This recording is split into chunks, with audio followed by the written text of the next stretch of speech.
Hi అండి, welcome back to my channel. ఇక్కడ వచ్చేసి కర్రీకి వచ్చేసి దోసకాయ అయితే కట్ చేసి పెట్టాను. ఇదిగోండి, టమోటాను ఆనియన్స్ కూడా కట్ చేసి పెట్టాను. ఇంకా పులుసు కర్రీ లాగా చేద్దామని.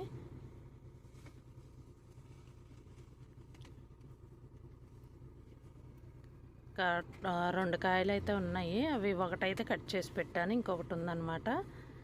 ఇంకా దోసకాయ వచ్చేసి కొన్ని గింజలు అయితే తీస్తానండి, అన్నీ పూర్తిగా తీను. మొత్తం కట్ చేసిన తర్వాత అయితే ఇలా ఉన్నాయి. ఇక్కడ వచ్చేసి పోపు అయితే వేస్తున్నాను.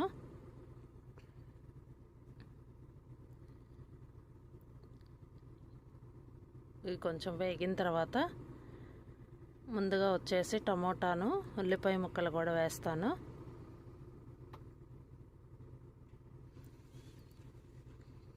వేసేసి కొంచెం పసుపు కూడా వేస్తాను.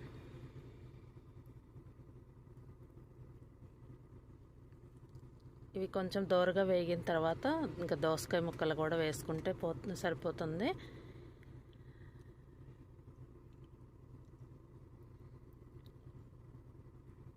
ఇవి వేగాలండి, దోరగా వేగితే దోసకాయ ముక్కలు కూడా వేసుకోవచ్చు. ఇక్కడ నేను కొంచెం గోరువెచ్చటి నీళ్ళల్లో నిమ్మకాయ అయితే పిండుతున్నాను.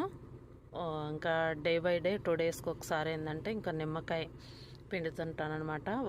గోరువెచ్చటి నీళ్ళలో ఎర్లీ మార్నింగ్ వచ్చేసి తాగుతాము గోరువెచ్చటి నీళ్ళు అన్నాను కదా ఇంతకుముందు వీడియోస్లో. ఇక్కడైతే నిమ్మకాయ పిండుతున్నాను అనమాట. ఇక్కడ రైస్ కూడా పెట్టేశాను, ఇంకా బాక్సులు పెట్టాలి కదా పిల్లలకు వచ్చేసి. రైస్ కూడా పెట్టేశాను. ఇంకా ఇవైతే వేగిపోయినాయండి. ఇప్పుడు వచ్చేసి దోసకాయ ముక్కలు అయితే వేస్తున్నాను. చాలా సన్నగా కట్ చేశానండి. ఇవి వచ్చేసి తొందరగా వేగిపోతాయి. ఇదిగోండి, కర్రీ అయితే రెడీ అయిపోయింది. ఇదండి వీడియో. ఈ వీడియో కనుక మీకు నచ్చితే లైక్ చేయండి, షేర్ చేయండి. Thank you.